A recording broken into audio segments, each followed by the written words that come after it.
Howdy Beans, and welcome back to the Howdy Beans podcast. I'm your host, Luke the Outer Bean. Hope you're doing well. Hope you're all good. As per usual, today we're going to be looking at the Xbox Showcase as well as the OuterWorlds 2 Direct. But before we get into all of that, I want to do a bit of housekeeping because I like to keep my house nice and clean. So make sure that you follow me on X at HowdyBeans_pod.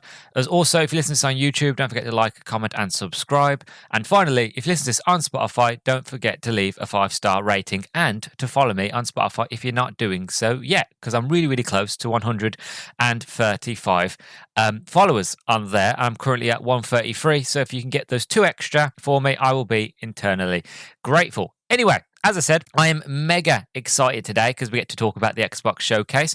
I had a fantastic time last year looking at it, and I just can't wait to get into it this year. One thing you might have noticed, and I will mention it a little bit later, is the fact of normally what I've done for the past 2 years is that I'll cover the Summer Games Fest as well as the Xbox Showcase and the Ubisoft Forward event. But this year I decided that I wasn't going to cover the Summer Games Fest. I know some people were disappointed about that, and I do apologise. But a little bit later I will talk about my quick thoughts on that event. But the long and short of it is the fact of I watched the Jeff Keighley show, and I don't know. I just always struggle to find something to talk about. There's always games that are like, oh, this interests me, that interests, but there's never enough meat on the bone for me. And I just find the show a little bit boring and not really for me. And it's kind of the same this year. Again, I'll get into more details a bit later. But I just wanted to kind of make it a bit clear as to why I haven't covered that one. And we're jumping straight into the Xbox Showcase. Also, this is pre-recorded. So as recording this introduction, it is currently Saturday. The showcase is not until tomorrow, Sunday. So I won't be able to talk at the moment about any games that I've shown because, again, I don't know what's being shown. But I have my predictions a little bit later that we will get into. But before we get into all that, I just want to talk about sort of games that I'm playing. So I've finished Doom, the Dark Ages. I enjoyed it. I liked it. I thought it was a lot of fun. But I completed it. And for me, that's not a good sign because I love Doom and I'm a pretty good gamer and I would say I'm pretty good at Doom, but I shouldn't complete Doom. Doom should be one of them games that, starts you off easy and then as you go on, it gets harder and more difficult and it should be a real challenge to complete. Whereas, Doom Eternal, that was the same thing. I never completed Doom Eternal. I got to a point where, no matter how fast I was, no matter how good I was, it kept beating me down to a point where I was just like, look, I can't do it. I love the game, but I can't do it. And for me, that wasn't a bad mark on the game. To me, that was just the fact of the game is that good and it does what it's meant to do in terms of Doom and getting progressively harder. That all the things I've learned didn't matter. Like I had to try new things, new skills. And one day I'll go back to it. But with Doom the Dark Ages, I never once felt like I was struggling. I never once felt like this is really difficult. I felt like a walking tank. I was given everything I needed almost progressively, but felt almost straight away. So the point where I got to the end boss and I defeated it, it didn't feel like a challenge. It didn't feel difficult. I felt really capable.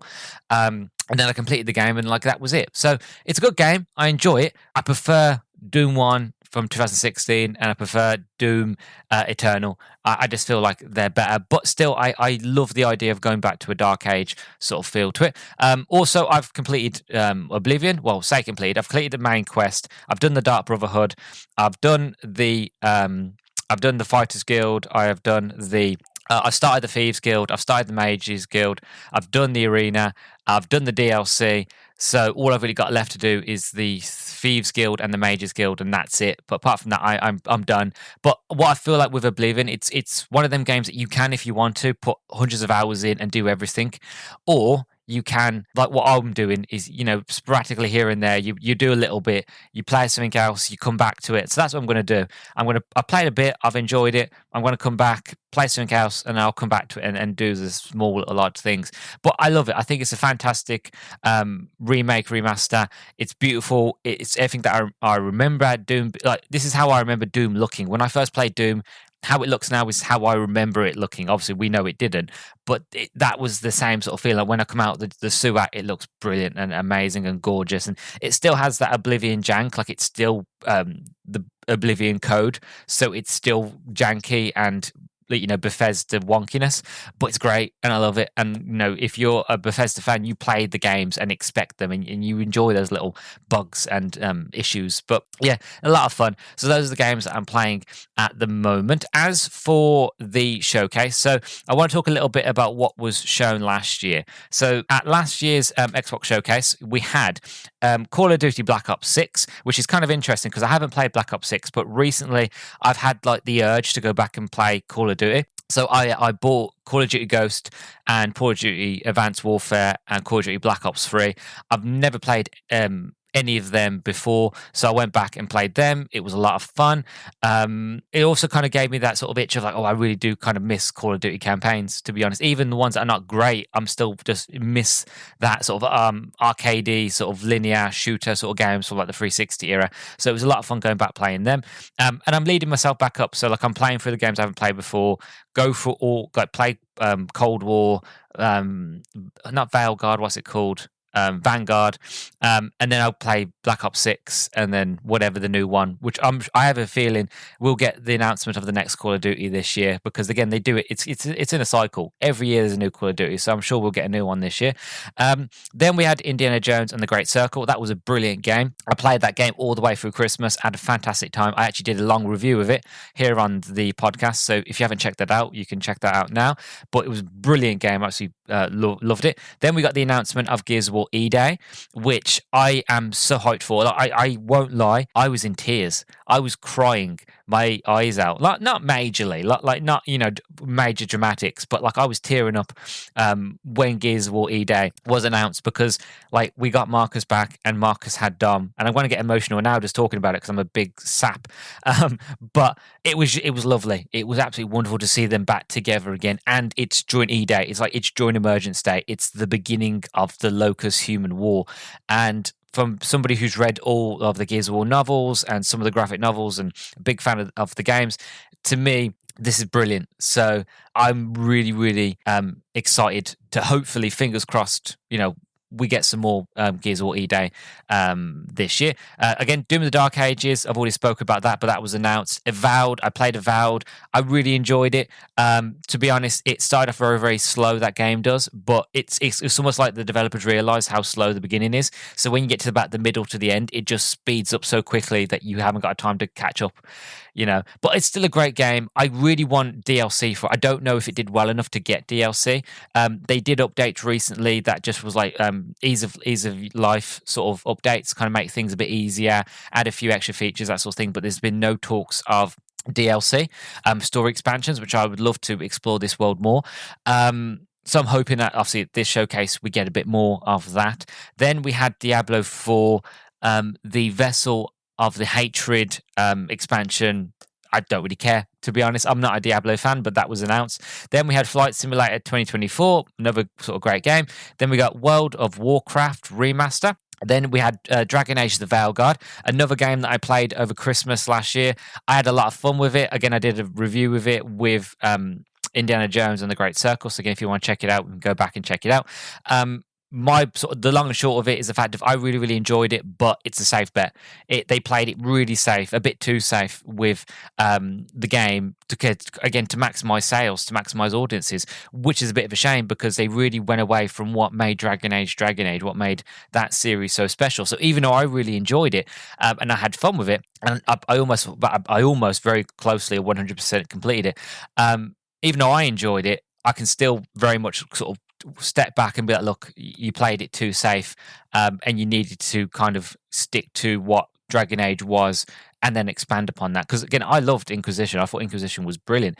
They needed to do what they did in Inquisition, but expand upon it. And they did and they didn't. So it's a bit of a shame. But if you want my full views, again, I did a review earlier in the year.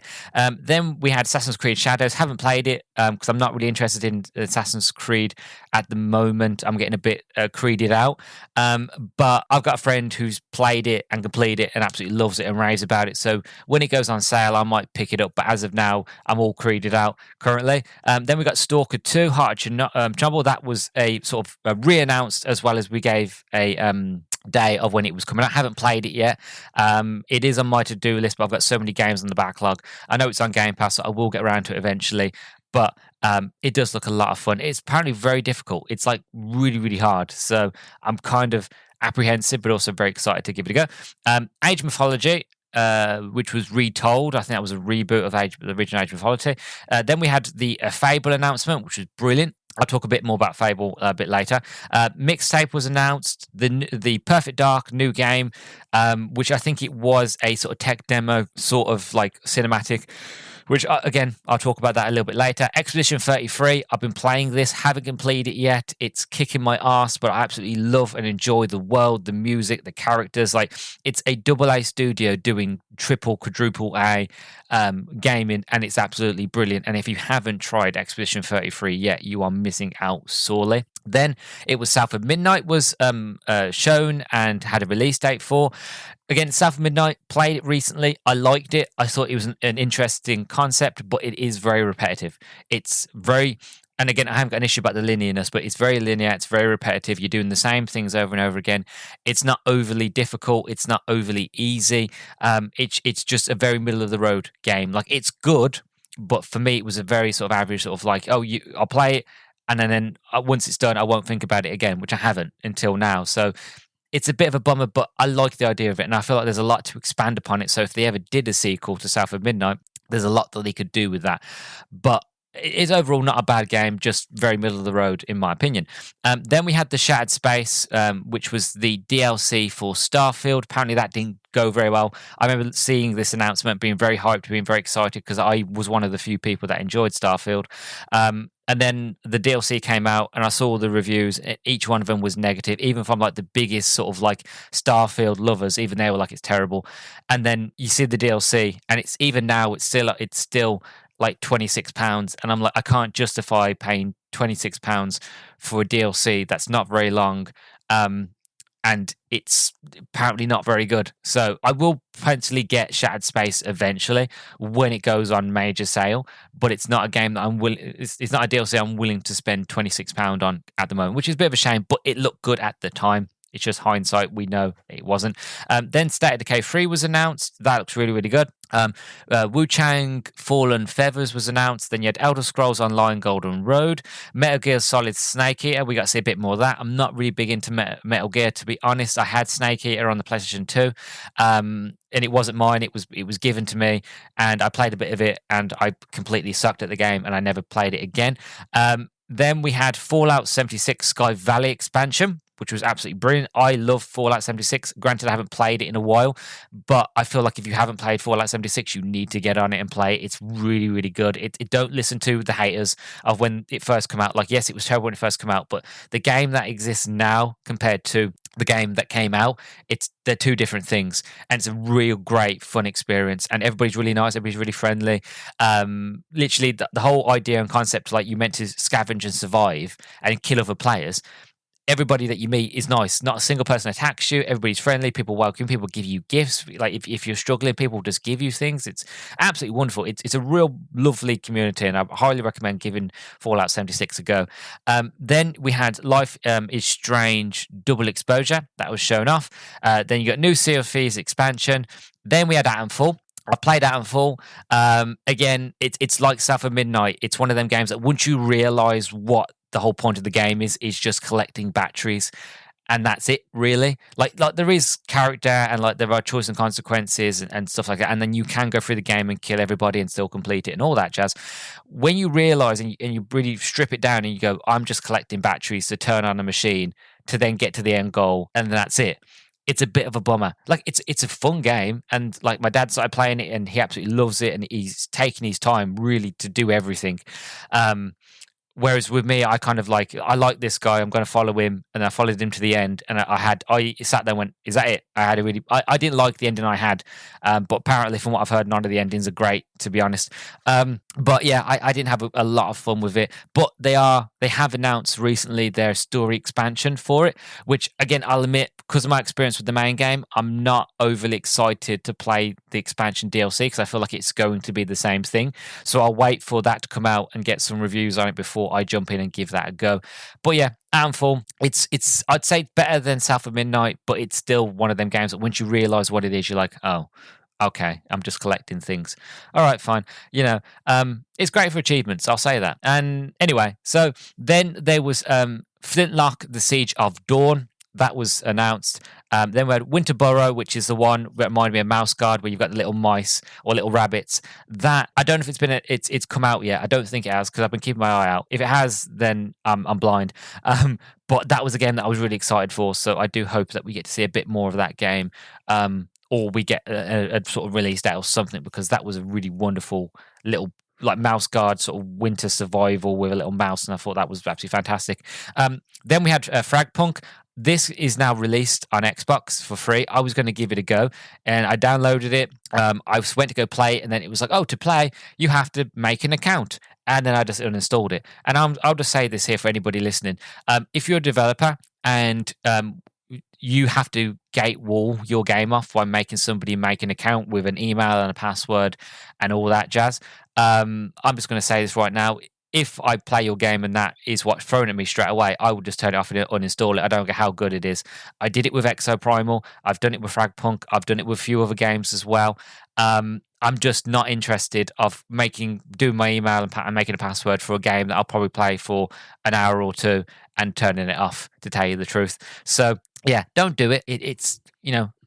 I'm not going to play it, and I'm sure I'm not the only one there. Anyway, then there was finally Mecha Break that was shown and announced. So those are all the things that were shown last year.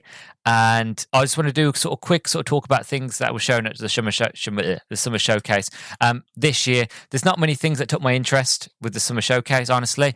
We had the announcement of Resident Evil 9, which is Resident Evil Requiem. You're going back to Raccoon City, which me, as a lover of Resident Evil 2, and I do quite like Resident Evil 3, to be honest. Going back there is absolutely brilliant. We got Dying Light the Beast release date set for August, and I watched the gameplay this morning on IGN, and it looks brilliant. I didn't have a lot of fun with Dying Light 2, so I'm glad that we're going back to Cole Crane. I'm glad it looks like we're going back to the feelings of Dying Light 1, and it looks terrifying to go out at night again. So I'm looking forward to that. I'm just kind of flicking through what else was shown, because again, there was a lot shown, but like not many of it really took my fancy, to be honest. Like you had games like Death Stranding 2. Like again, it looks beautiful, it looks gorgeous. Don't get me wrong, but I haven't played Death Stranding 1. I know it's currently on Xbox, but I haven't gotten around to playing it yet. Then we had Sonic Racing Cross Worlds. That looked incredible. That looked like I don't know if you ever played them, but you ever played the Sega racing games, the kart racing games where you could play all the different Sega characters. I played them a lot on the 360, and it gives that same sort of vibes here in the Sonic Racing. And like they even showed off like you could play Minecraft. There was a Minecraft level, and you can go kart racing in Minecraft. And I watched that and it made me think, hold on a second, why has there not been a Minecraft kart racer? Yeah, I'd play it. I love kart racers. Then we had Atomic Heart 2 was announced. There was a lovely little game called Lego Voyagers. It's like a 2-player co-op, like adventure build sort of game, which looked fantastic. What else was shown? Oh, there was like a release date for PI Mouse, I think it was called. There was another game where I can't remember the name of it, but you basically play as a puppet, and you're doing boxing, and it's very crude, it's very adult. But I saw that, I was like, that's a piece of me. That is, I love that. I love the idea of having Muppets that swear and stuff like that. It's absolutely brilliant. But yeah, so there wasn't a lot of things at the showcase. Like I said, there's no point me doing a big hour-long sort of episode on things I'm not really that interested in. So I just wanted to do my quick thoughts. It was all right, but again, it was very average, as most of the sort of summer game fests are, in my opinion.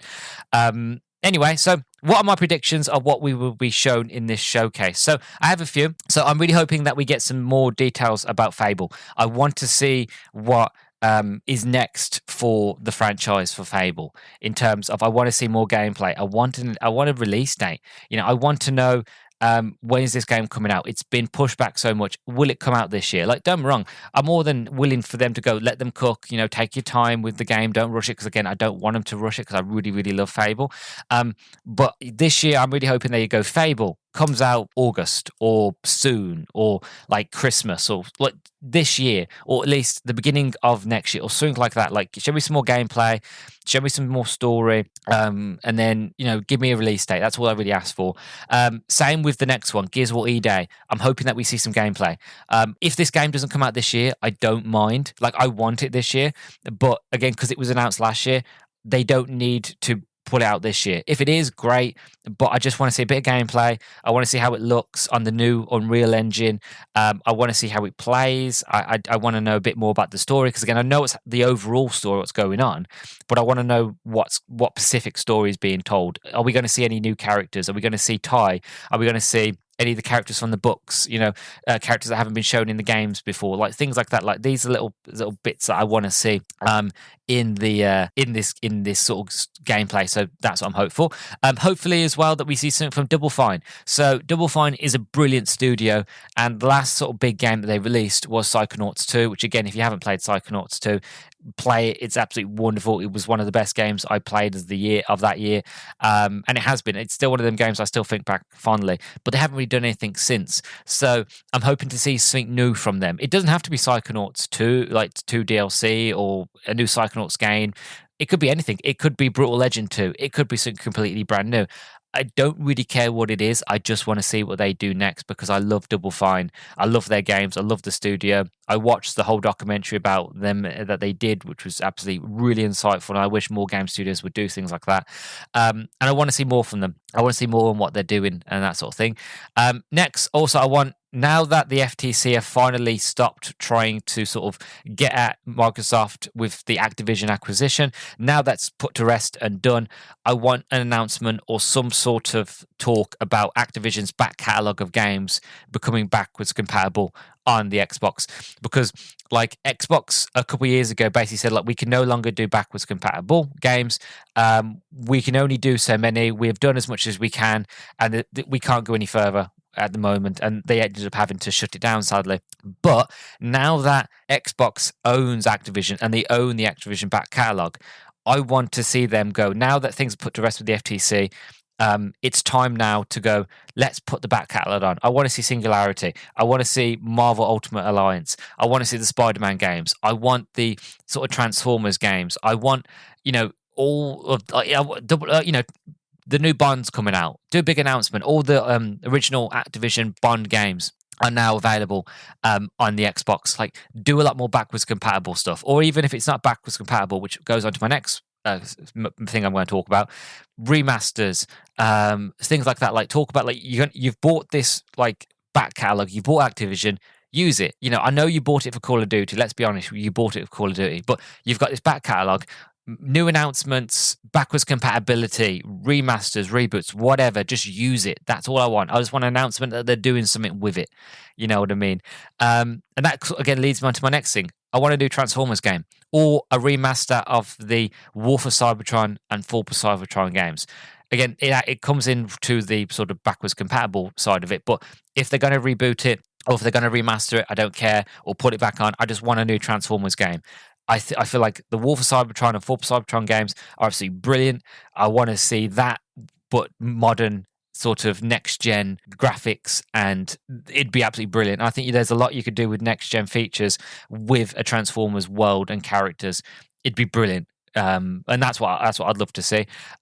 Possibly something from the Halo studios as well. I know the whole brand new studio that's been put together to make a new Halo game. Again, I don't want them to announce, oh, we're making Halo this. No. I just want a sort of announcement of, like, we're working hard on the next Halo game. We're building things. And even if they show, again, like they did when they announced that they were coming together as a new studio, if they announce, oh, we're doing... this is kind of the test bed. We're currently working with the Unreal team, and we're trying to figure out how to best make a Halo game in Unreal sort of technology. Or even if it's not that, even if it's just the fact of, you know, Microsoft has seen the sense and decided, oh, we're going to give the Halo franchise to another studio, like, I don't know, off the top of my head, Raven Software, for example, and they're going to tell a new story. That's kind of like, it's in the Halo universe, but it's got nothing to do with Master Chief. Anything like that. Like, I'd like to see something in Halo. I kind of doubt it, but I would love to see something from Halo. Also, I'd like to see something from the Perfect Dark game. Again, more gameplay announcements. See how far it's come, because that game apparently has been in development hell and it's been struggling for a long time. So I'd like to see that game sort of get talked about a bit more. Show gameplay. Like, tell me, like, where's it going, what's happening, that sort of thing. So I would love to see a bit more of that. And then finally, my two wild cards. So these are two games that I'd love to see happen, but I doubt it. But you've always got to have a bit of a wild card when it comes to things like this. So my first one is Vida Pinata. I love Vida Pinata. What is Rare doing? All Rare is doing at the moment is Sea of Thieves. Apparently, they're making another game that they announced years ago, something like 2018. And they've been working on it. Everwilds, I think it's called. But we heard nothing about it for ages. So Rare is not doing anything else. Even Banjo-Kazooie. Like, again, Banjo, that'd be great as well. A Vida Pinata game. I love those games. They're very chill. So it'd be funny to see something like that, or even just something from Rare. I want to see what Rare's doing apart from Sea of Thieves. I want them to be doing something else. I want to know what else they're doing. And then my other wild card, which is not really a game, but it's more of an announcement. So Xbox either announces that they have bought Sega or are in partnership with Sega. Xbox and Sega have had a partnership for years. It's like really, it's since the dawn of the Xbox, they've had a partnership. And there's been hints and rumblings that Xbox is thinking about procuring Sega, or at least working in partnership with them. And I would love that. No matter what they decide to do, I love Sega games, and it'd be great if like Xbox announces a partnership or they bought them. Again, it's a wild card. It probably won't happen. But it's funny to think they come out and they go, oh, so by the way, we are now partnered with Sega, and we're going to bring all of the Sega back catalog and stuff like that to Xbox, and that anything that's brought out by Sega from now is going to be put onto Game Pass day one or something like that. Like, that'd be like, for me, that'd just blow my head. I'd be like, wow, that's how you do it. Will they do it? I don't know, probably not, but it's a prediction. It's a wild card, it's fun. But yes, so that is your lot. That is all my thoughts and feelings at the moment. Again, as I said, it's Saturday, so the showcase is not until tomorrow, but I'm excited. I'm hyped. I've got a lot of excitement to see what comes next. Like I said, I've got my predictions, but we might see them. We might see more from all the rumblings that I've heard from insiders. Everybody said that you don't want to miss this one. Even Jeff Keighley himself, and he's a PlayStation fanboy. He's not a big Xbox fan, or at least he doesn't show it on Twitter. Even he said, like, what I've heard, you don't want to miss the Xbox showcase. So if he's saying it and everybody else is saying it, then I feel like whatever we're going to get this year from Xbox is going to be huge, and it's going to blow everybody else out the water.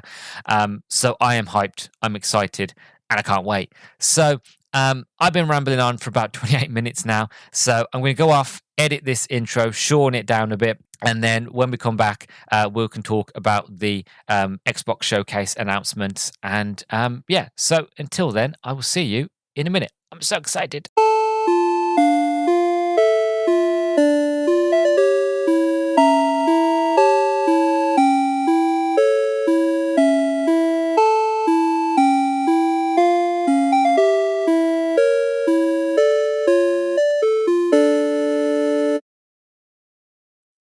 And welcome back, everybody. So I've just finished watching the Xbox showcase, and honestly, it's blown everything else out of the water.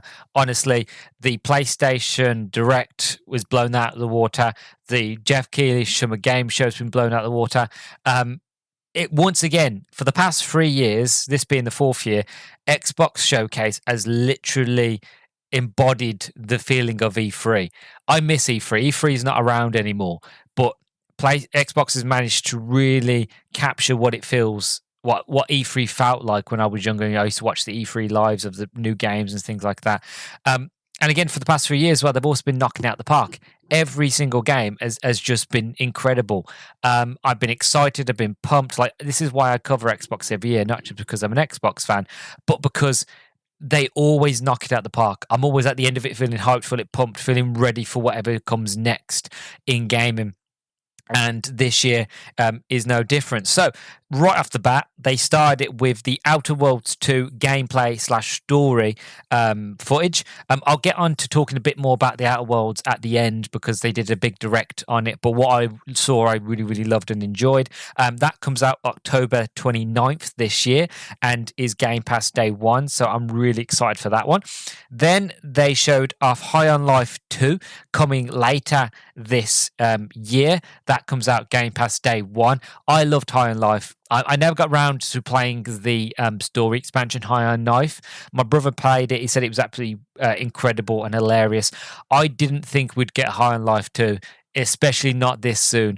Because even though I loved it and I thought it was fantastic, I just didn't think it would do well enough because, again, it is a very Rick and Morty niche sort of game that I just didn't think anybody would be interested in it enough and it'd make enough money to get a sequel.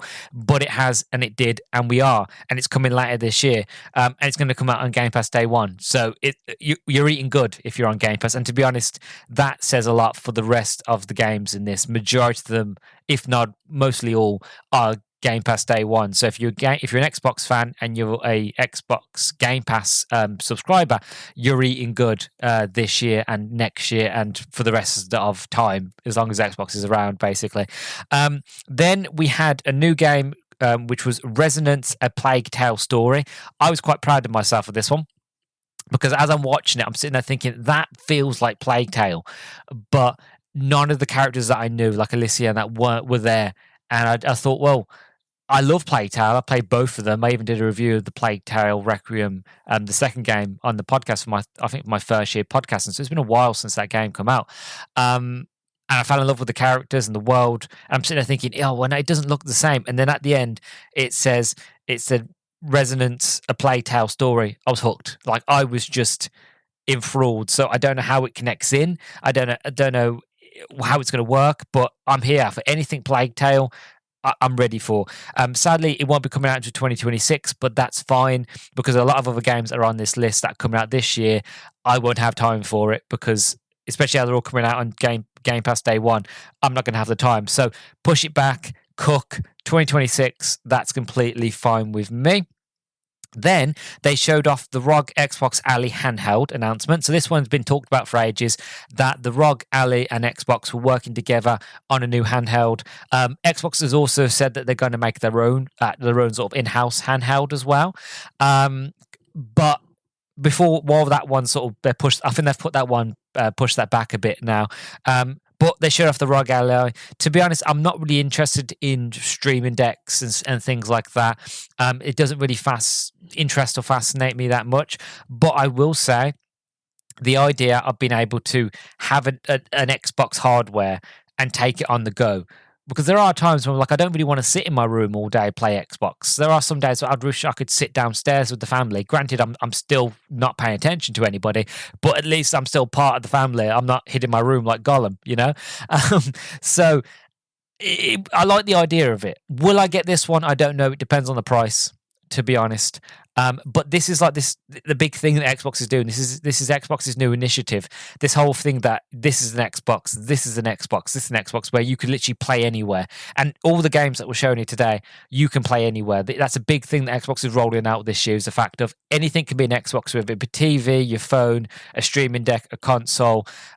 Anything can be an Xbox now, and you can play these games anywhere and everywhere, which is, again, a brilliant idea. It's where the sort of business of gaming is going, and I feel like Xbox wants to get ahead of that. I think Xbox realized that even though consoles are still really successful, even PlayStation finds this.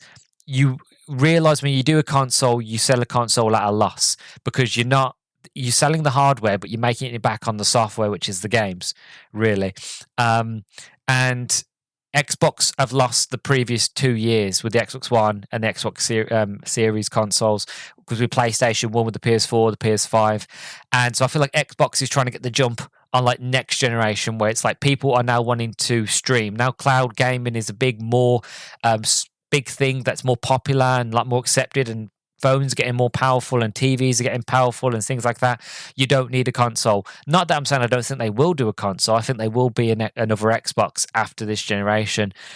possibly 2026, 2027, 2028. But it's good to future-proof the idea that, like, look, we will do another console, but if you want to play the console on the go, then here's a handheld. So I love the idea of that. But again, to me, it's all down on the pricing. It's down on the pricing. It's down on the battery. Are there limitations? Like, do I always have to be connected to the internet? If so, that's a bit of a bummer.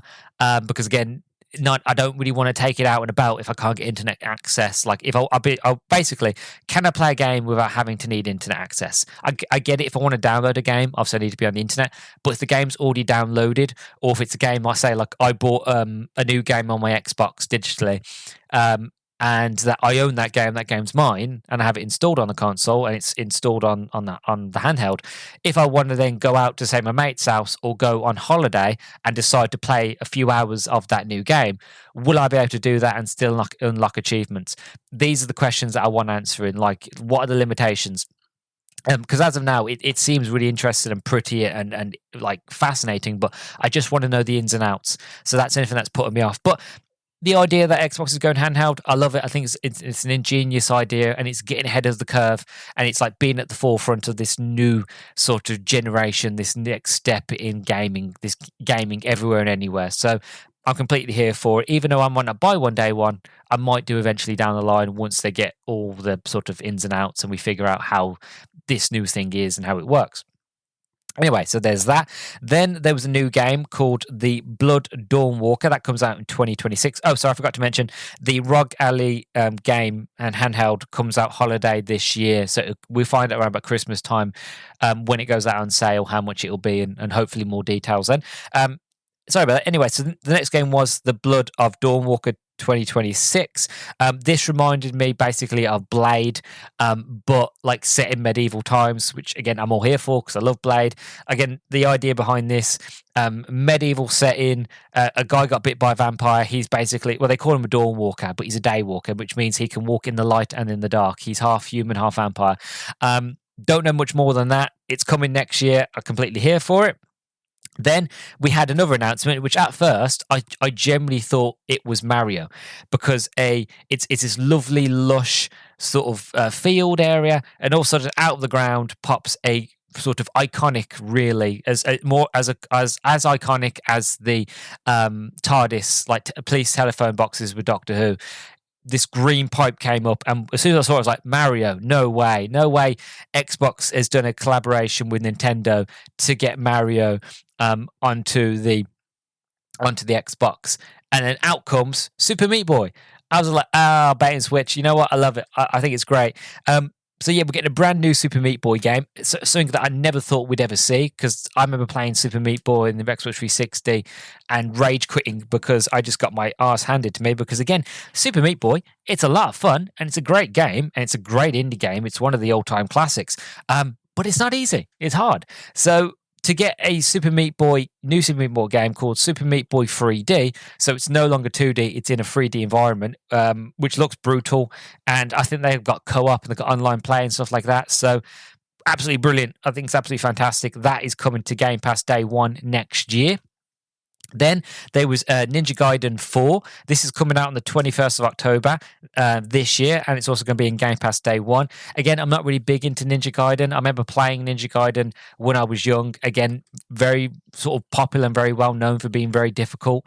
And again, being a young being, I was never really into it. I didn't like difficult games then. I don't really like difficult games now, especially now that I'm older. I guess I know I'm only 27. I'm still young, but in terms of gaming years, I'm old, right? So even now, I just don't want to play difficult games. And if the game's difficult or has any sort of challenge, I'm not wasting my time on it. I'm going to not play and then just play something else. So because it's on Game Pass day one, and all the other Ninja Gaiden games are on there, so I might give it a go because I've already got Game Pass, so I'm not losing anything. And if it's too difficult, I'll stop playing.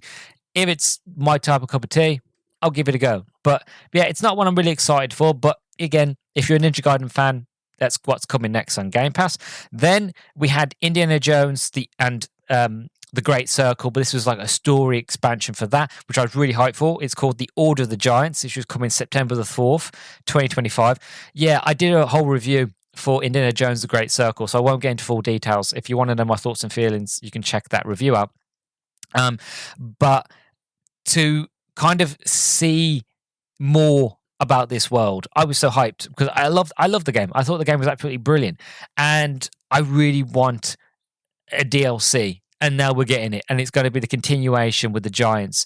Because again, well, I don't really want to spoil it, but if you did all the collectibles of all the artifacts and you put them into the wall at the end of the game, you got a shall we say cutscene that kind of left it open for potentially what would happen next in the story. And I won't say any more for anybody who hasn't done that. But I am more than sure that will lead into whatever this expansion is going to be. And I'm completely hyped for it. And to be honest, usually when it comes to Game Pass, I'm not big into buying DLC expansions for the games unless I'm really, really big and invested. Kind of like with the Forza games, for example, I'll buy the expansions because I love Forza. So with this game, because I really, really enjoyed it, I will happily spend money, no matter how much it is, on this, because I just want to carry on that world of Indiana Jones, because I think it's absolutely incredible. And I might do a review on it as well. Depends how long it is and how much time I get out of it. I might do a small little review on it. We will see. So that's coming out September the 4th this year.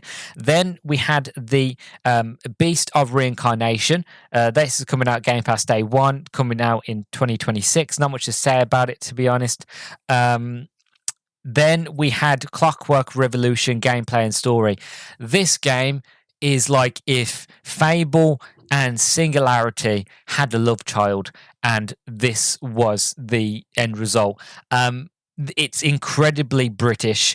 It's very Cockney, incredibly Cockney. It's I don't know what to say other than it is my game of the year. I really want to play it now. We didn't get no release date, sadly, unless I don't think we did.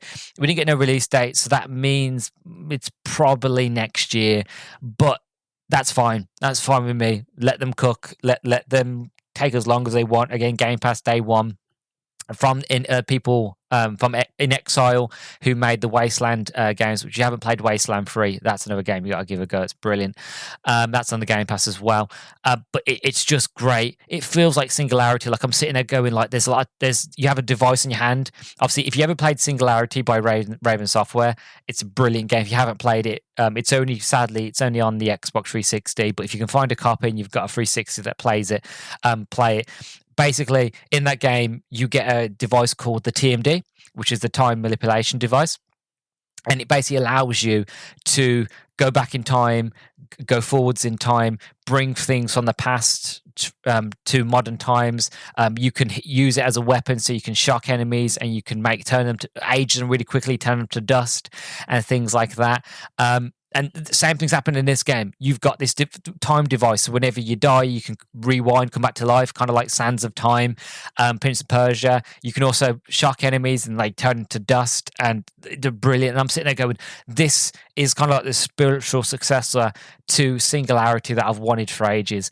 Because what that game was doing and how brilliant it is.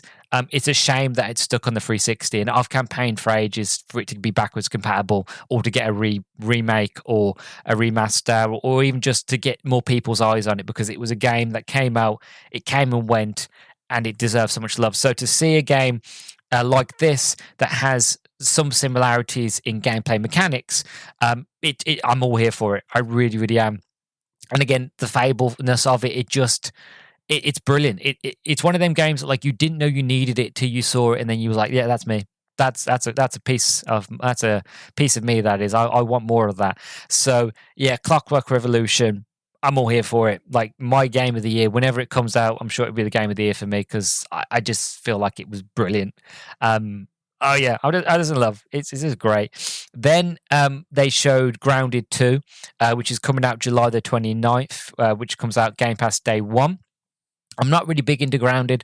I tried playing the first Grounded on my own when it was in beta on Game Pass.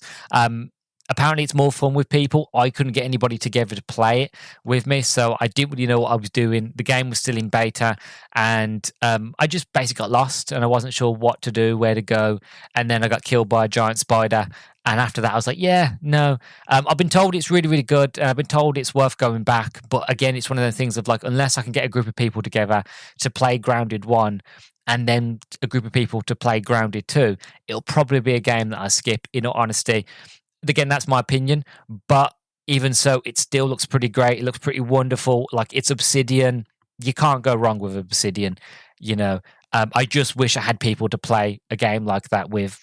But like nowadays, like I said, I'm getting old in terms of gaming years, and I just play on my own majority of the time. So I don't feel like I'm missing out. But yeah, who knows? But yeah, Grounded 2 comes out July the 29th this year, Game Pass Day 1. So if that interests you, you got another Grounded to play. Then there was another game called Chronos The New Dawn, which comes out fall of this year. This is like a horror sort of game. It reminds me of Dead Space. So I'm here for it. I think it was from Bloober Team. I think that's who make it. Think it was announced last year. So now we actually get to see some gameplay, and it looks gory, it looks gruesome. Like I'm a funny bugger because I'm not big into horror games, but I will play a horror game if it's in third person. You are more likely to get me to play them if they're in third person. If I can see what's coming either behind me or in front of me, that's fine. But when it's like Resident Evil 7 or Resident Evil The Village, where it's first person, I want to play those games, but because they're in first person, I can't do it because I'm a big girl's blouse. So to see that the game is in third person, that is giving me more confidence of like, you know what, I will give it a go. So that comes out for this year. Then you had Elder Scrolls Online, Seasons of the Worm Cult expansion comes June the 25th. Again, not much to say because I'm not really a Elder Scrolls Online fan. Then we had another game that I'm really struggling to pronounce. I think it's pronounced Alpha Leon. It comes out in 2026. Game Pass Day 1. This looks like it's like a Lost in Space sort of adventure, and it's also sponsored by ESA, the European Space Agency, and celebrating their 50th anniversary, which I think is brilliant. I think it's great because I saw the badge on her arm. I was like, that's not ESA, is it? And then when it shows like the game is sponsored by them, I was like, oh, a space adventure actually by the European Space Agency. That's pretty awesome because the European Space Agency, they've actually done a few educational games on the Xbox. Like, here's a bit of a sort of behind the curtain. If you're an achievement hunter and you want to get some easy achievements, there are two free games you can download on the Xbox that will get you 1,000 gamer score just for doing mundane things. And it is they're guides online, but they're ESA ones. You know, they're sort of tools to teach kids about space and about the International Space Center and stuff like that. So it's absolutely brilliant. But that's if you want to get some extra achievements anyway. But yeah, so that looks brilliant. Comes out next year. So I'm looking forward to that. Then there was another game that at first didn't interest me. And then it went all Lovecraftian. And I was like, you know what? I'll give it a go. And that is There Are No Ghosts at the Grand, which is a brilliant name. Comes out in 2026, Game Pass Day 1. Because at first, I thought it was like a simulator. And again, I'm not really big into simulator sort of games. Like I know I mentioned at the beginning, I like Vida Pinata. And technically, Vida Pinata is kind of like a simulator in a way because it's like a gardening simulator. You know, I've got to look after the pinatas and I've got to build them homes and make sure they're all comfortable and attract people to my garden and all that. I get it, okay? But there's different. Vida Pinata is a completely different thing. It's relaxing, it's peaceful. I love it. I enjoy it. Whereas when it comes to simulator games, no. I don't play games to work. You know, I don't play games to sit and mundanely clean things. Some people love those games. They don't. They stress me out and I find them boring, which is the exact opposite of what they're actually meant to be. I know, I'm weird. It's the autism. Anyway, so when I first saw it, I thought that's what it was. I was like, oh God, no. But then it's a fact of as you're sort of rebuilding this hotel and also rebuilding the town and fixing things and placing things where they used to be, there's this big like Cthulhu thing going on in the background. You're hunting down something. There's a cat there that talks to you that has like a skull print on its face. And I was like, oh, okay, this sounds interesting. And this is the thing of like simulator games. If there was a twist to them, like this one, I might be interested in playing them. So I wouldn't mind doing a few simulator sort of like, you know, renovation sort of gameplay if it means that I'm going to get a very Cthulhu-esque sort of story in the background as well. And I've got to sneak around to make sure the people in the village don't know what I'm doing, because if they know what I'm doing, apparently they're going to Wicker Man me according to the game. So that sounds interesting. No, not the bees. Exactly. Anyway, so there was that one again, Game Pass Day 1 coming next year. Then we had an expansion for Age of Mythology, Heavenly Spear. Again, I don't really know much about Age of Mythology, but those sort of games don't really interest me. But again, that's coming this year. Then we got another game that I don't feel like I can pronounce, but I'll give it a go. It's called Mundang 2 Hearts. That's coming out in 2026. Again, not much to say about it. Then we had Planet of Lana 2 coming out in 2026. This is Game Pass Day 1. I played the first Planet of Lana or Lana. I can't remember how you pronounce it. If you play like Inside or what's the other game by the same people that made Inside? I can't remember the name now. I can't remember the name. Basically, if you played like any side-scrolling sort of story games where you've got to solve puzzles, you've got to go from one side of the screen to the next, and as you do, you've got to solve puzzles to get to another level, and like it progressively tells a story. Same sort of thing with the first game. You're a little boy, little villager. You and your sister go off to play. While you've gone off to play, your planet gets invaded by this alien species. I think it's on Game Pass still. It was a brilliant game, brilliant story. All good for achievement hunting as well. That's why I originally played it. So you hide away, your sister gets taken away, and you as a little boy, you've got to get from one side to the other side of the planet. And as you do, you solve mysteries. You learn who these aliens are. You find out what happened to the villagers in your town. Again, I don't want to spoil it, but that's basically the basic idea and concept. And this is the sequel. So it's kind of fun and be interesting to play the sequel next year, because I had a lot of fun with the first one. I do like my puzzle sort of games. So I look forward to playing that one. And it's on Game Pass. So win-win. Eating good. Then there was the Fallout 76 Gone Fission, not fishing, fission, Fission, fission, like nuclear fission expansion. This is the expansion for Fallout 76, where you get to go fishing and other things like that. Again, I've said it many times, play Fallout 76. Give it a go. It's absolutely brilliant. Don't let anybody else tell you it's not. It's not. It's nowhere near as it was when it first came out. It's a completely new thing. It's a completely different game. Give it a go. They're always updating it. There's always expansions, and the people are absolutely lovely. The community behind it is lovely.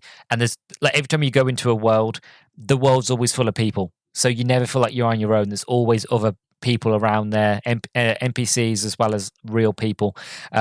So yeah, it's a wonderful game and I highly recommend it. So you can go fishing now. So if you like fishing and you've always wanted to do it in the nuclear apocalypse, you can now do it in Fallout 76.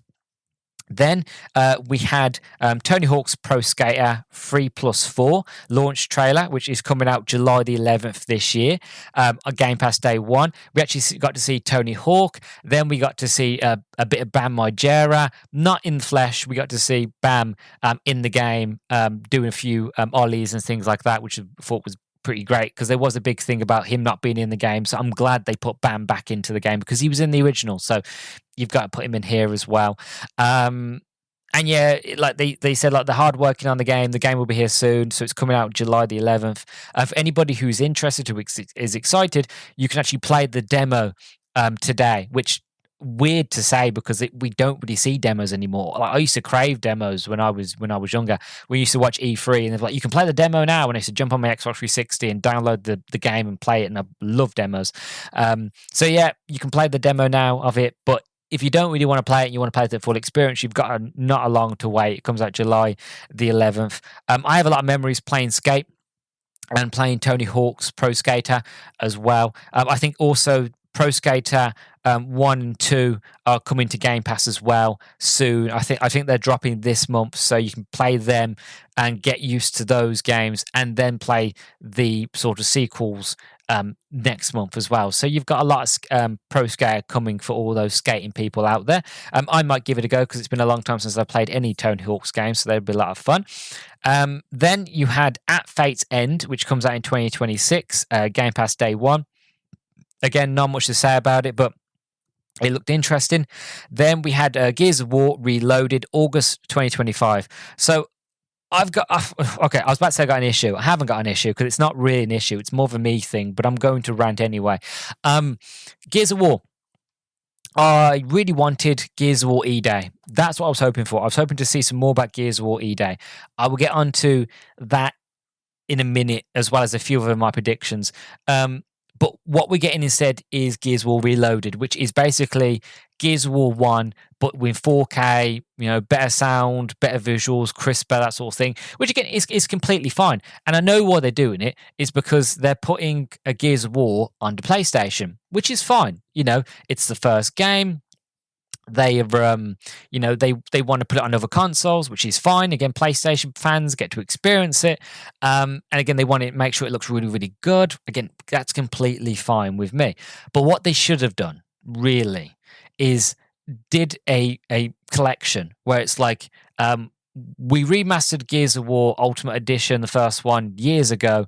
We're going to take that edition and we're going to upscale it, make it look a little bit better than when it was. But also we're going to remaster 2 and 3. So that's what the Reloaded trilogy should have been, which should have been a remastered of 2 and 3, so completely brand new, look way better than the Xbox 360 version, as well as a more enhanced version of the first one. And that way, when PlayStation fans can get hold of it, they can play for the whole original trilogy and experience it from beginning to end. Absolutely would have been a great idea. But what they're doing is basically Skyrim, which is where they're taking a game that has already been enhanced, re-enhancing it a little bit more to make it a little bit more beautiful than it was, and then releasing it again. And again, that's fine. I'm not against that. It's just the fact of we already have it. Like what they could have done and what I wish they had done is the fact of if they wanted to make this announcement should have been separate. This announcement should have been on YouTube, on Twitter, be like, oh, look, here's an announcement. It's coming out soon. Anybody can play it on PC and PlayStation. It's cross-platform, and when you play online, you can play with other people on PlayStation as well as Xbox and PC. Blah blah, all great, wonderful things. And then save this spot for Gears of War E-Day, or this could have been where they'd be like, oh, we're remastering Gears of War 2 and 3, and we're going to completely remake them from the ground up. All that jazz. That would have been absolutely incredible. So it was one of those where it was like I have recently played through Gears of War Ultimate because I played it with my brother who'd never properly played it. And it was one of those where it was like I don't really want to do it again, sort of thing. I know it's going to be on Game Pass day one. Again, it's coming out in August, and if it's the situation where if I can play it again and I can get the achievements all over again, then fine. Whereas if it's just an upgrade to the Ultimate Edition, which I already have, and there's no new achievements, I probably won't play it because I don't need to. And that, again, I'm on my soapbox at the moment. I don't think it's a bad idea. It's just a fact of I just wish we had this space for like Gears of War 2 and Gears of War 3. That would have been, in my opinion, better spent. It is what it is. For anybody who hasn't played Gears of War, though, again, I highly recommend it. Gears of War Reloaded coming out August this year, so you can play the first game in the best quality it's ever been in August, and you can start the trilogy from there. So there's that. Then we had a game where it's one of those where you sit there and you go, you know what, I don't know why they haven't done this sooner. And I don't know why it never came to mind to do it. And then you see it and you're like, yeah, it makes complete sense. Because we got the announcement of Invincible Versus. So if anybody has anybody who's watched Invincible on Amazon Prime, I'm a big fan. My brother's recently started watching it. You know how great that show is. And it's to get a game with that, which is a Mortal Kombat Street Fighter fighting game, I'm all here for. I think that's absolutely incredible. And to get it is it's one of the things of like, I didn't know I needed it until I saw it and now I want it. Sadly, it doesn't come out until 2026, but the idea of a invincible sort of fighting game that's going to be brutal, full of blood, is like, wow, this is great. Again, Xbox were eating good. It didn't say anything about Game Pass day one, so I don't think it's coming to Game Pass. But still, if I can get some people together, I'd probably, or even if I can't, that's probably a game that I'll probably play on my own because I just really want to play an Invincible game. So Yeah, absolutely brilliant. Then a bit of a surprise. We kind of knew it would come to Xbox eventually. I just didn't think it'd be anytime soon. But Final Fantasy VII is coming to the Xbox this winter. To be honest, I've said it many times before. I'm not really big into Final Fantasy. I think the only Final Fantasy that I played, I think, was Final Fantasy 12, which was on Xbox 360, where you played as, I think her name was Storm or Thunder. No, Lightning. Sorry, I think her name was Lightning. I went through all the seasons then. I think her name was Lightning. It's been a long time since I played it. I only played part one. I know there was a part two, but I played part one on the 360 and really, really enjoyed it. But that's as far as it goes. Oh, well, I guess Kingdom Hearts as well, but that's more Disney and Final Fantasy. But even so, like, I don't really have a big interest in Final Fantasy. But, and there is a but here, when Final Fantasy VII came out and I saw all the reviews and I saw the gameplay and people talking about the story, I was just like, I want a bit of that. That looks interesting. That looks good. That actually interests me. That's honestly quite possibly the first Final Fantasy game where I've sat there and went, I'll get that. I'll play that. So yeah, Final Fantasy VII coming to the Xbox. It didn't say anything about coming to Game Pass, which I didn't think it would. So I won't lie, I probably won't play it day one. It's not a game that I'd pre-order or get like straight out the gate. But it's a game that I'll probably jump on when it goes on sale.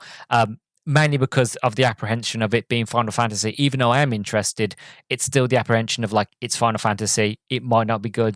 Well, it might not be good to me personally. I don't want to offend anybody. I might not like it. So I wouldn't want to spend the money just in case. So it's probably one I'll get on sale. But even so, if you like Final Fantasy, but you are on Xbox and you want to give it a go, you will be able to play it, Final Fantasy VII this winter. Then I was completely excited. I was like, I was worried of like coming to the end now. Like, I haven't seen, and none of my predictions have really come true or anything like that. And then at the end, it was like Xbox Game Studios presents, and then it was Double Fine. And I sat up and listened, because whenever Double Fine is on the screen, you sit up and listen. No matter what they do, no matter what they show, you listen. And straight away, I'm watching them going, I'm sitting there thinking, no way are they doing a Psychonauts 3.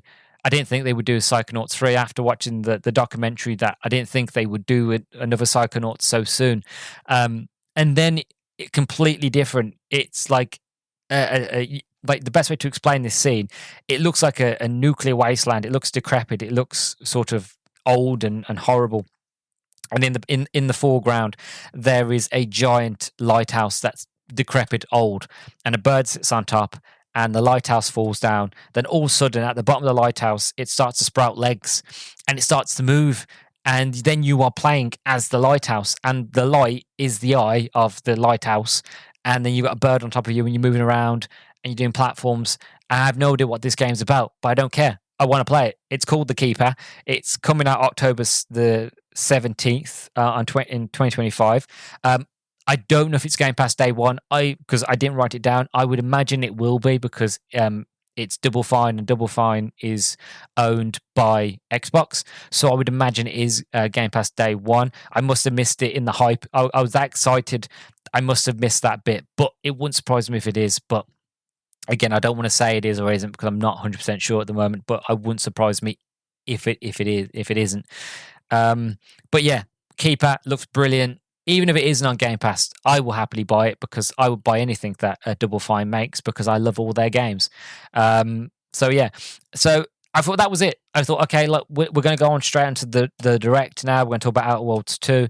And then Phil Spencer came on, and he kind of burst my bubble, but at the same time got me excited for next year. Because he basically said, he was talking about, this is our idea for our current year of Xbox, where Xbox Play Anywhere.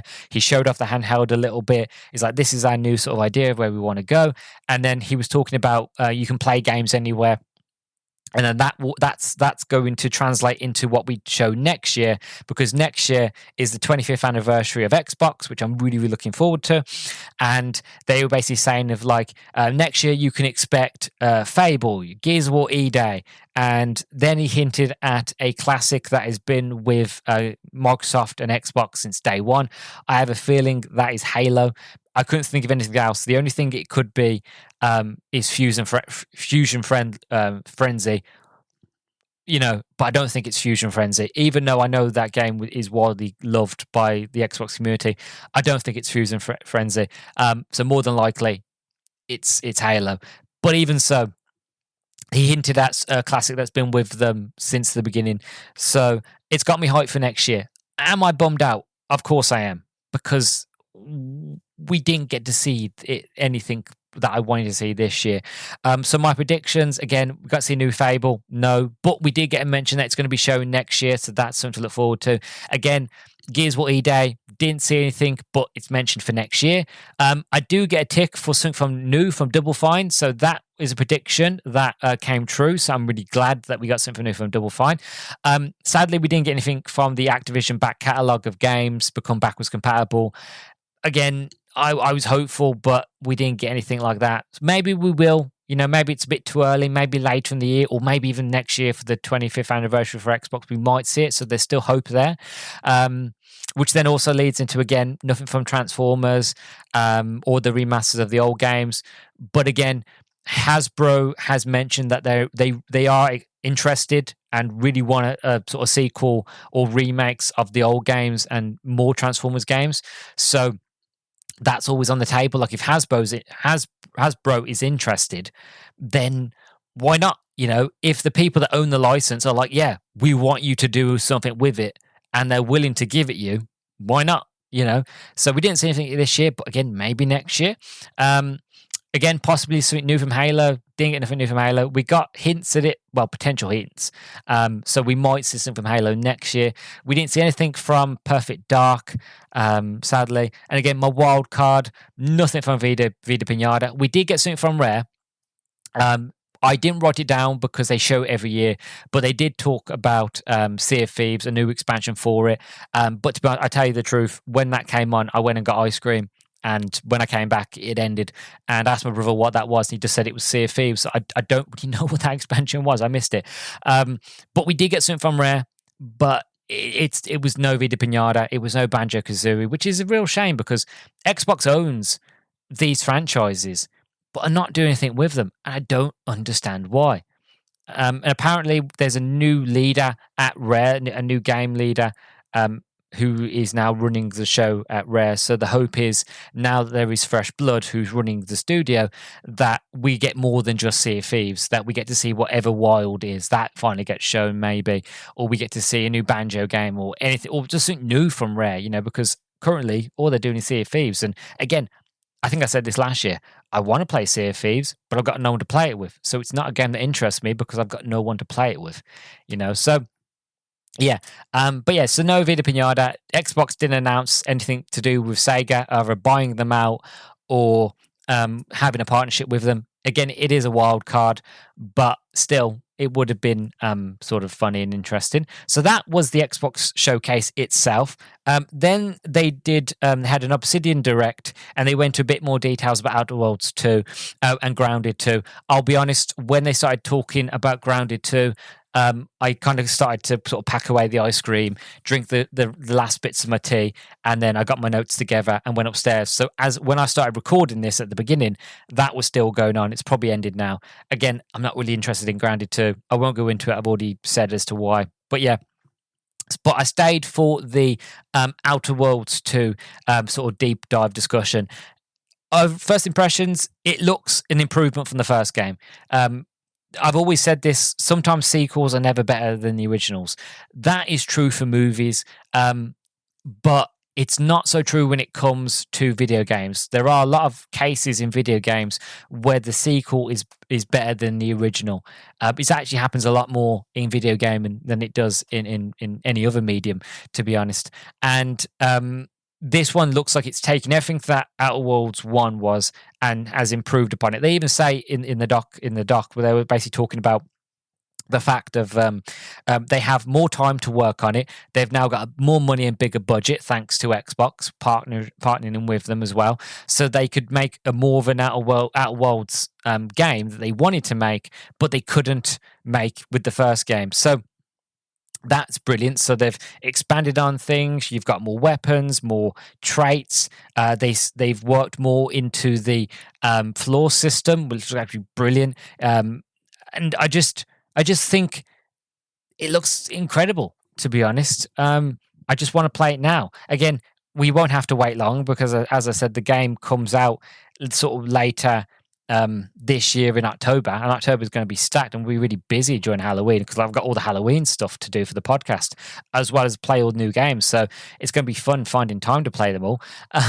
But yeah, really, all I really want from Outer Worlds 2 personally is I just want the same experience I got with Outer Worlds 1, but expanded upon. I want to get lost in the world. And I did with Outer Worlds, but there were a few times where I got lost in it, but it wasn't like it. Like there were times where you could tell they were really ambitious, and the game goes one direction, but because of limitations, time, and again budget, they couldn't go the full hog. Whereas this one, it looks like they've had the time, they've had the budget, they've had the ability to expand, to take the feedback that they learned from the first game, to expand on the ideas and concepts that they originally had for the first game, but they couldn't do, and then to introduce them into this one. They even went as far as they kept a lot of like the fan favorites, like Dumb. You know, like who doesn't love the Dumb system? I've never used it really, but I've seen people do playthroughs where they use Dumb, and what it basically means for anybody who doesn't know, you can use a trait where you are dumb. So you're very simple. You're very you're dumb. You're silly, right? But it's funny watching gameplay of people playing the whole game where you're a dumb person and seeing how everybody treats you and how everybody talks to you. And that's what I love about Obsidian games, that they allow you to do that. They allow you to play the game however you want it, to experience however you want, to get really deep into the storytelling. It was the same with Avowed. Avowed was another great game where it allowed you to basically be whoever you wanted to be, to get lost and to say what you want to say. And you could go around the game and kill everybody if you wanted to and still complete it. And the game gives you that freedom to do that. And this is why I love Obsidian games, is why they're so good at making RPGs, is because they understand the whole point of an RPG is to role play, is to not be restricted, is to not be held back by what you can and can't do. It's just a fact of, you make a character, you're in this world, you can make what you want, you can be who you want, you can go anywhere, you can be, I sound like Todd Howard now, you can go wherever you want, it just works, blah, blah, blah, blah, and all that jazz. But it's just one of those where you can do anything. You can go anywhere and be who you want to be. If you want to play a character that's really brave, then you can. If you want to play a character that's full of flaws, so like they were talking about one flaw where they're bad knees, where it's like you can go around the level crouching around, but if you decide to walk on two legs, you make an audible cracking sound, which is not very good if you're trying to sneak around, because if you jump up, all the enemies will hear your knees creak, which is hilarious, silly, and funny. There's another one we've called sun gazer, where if you stare at the sun for too long, basically you'll get the floor where everything gets really bleached. It's like walking around in a sort of not Michael Bay, what's his name, who did the Star Wars prequels.